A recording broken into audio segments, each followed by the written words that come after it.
Në Gjermani ka hyrë në fuqi ligji i ri për shërbimin ushtarak nga janari i vitit 2026.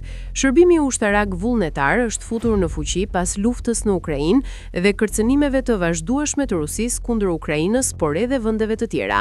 Rekrutimi ushtarak në Gjermani u pezullua në vitin 2011, por rikthimi i ligjit është pritur me protesta.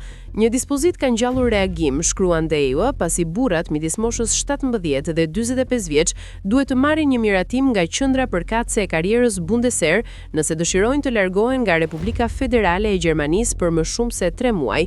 Frankfurter Rundschau, e cila raportoi për dispozitën të premten, tha se rregulli do të zbatojë pavarësisht nëse një burr gjerman planifikonte një semestër studimi jashtë vendit, punë në një vend të huaj ose një udhtim turistik nëpër botë. Autoritetet gjermane e kanë komentuar këtë si një veprim që në rast lufte, ushtria duhet të dinte se sa burra jetonin jashtë vendit për një kohë të gjatë. Meqense shërbimi ushtarak sipas ligjit aktual bazohet ekskluzivisht në pjesëmarrjen vullnetare, leje të tilla duhet jepen në përgjithësi, shtoi zyrtari.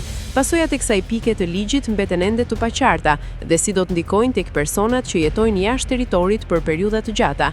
Gjermania synon të rrisë numrin e ushtarëve në detyrë aktive, nga afërsisht 180.000 burra dhe gra që janë aktualisht në 260.000 deri në vitin 2035.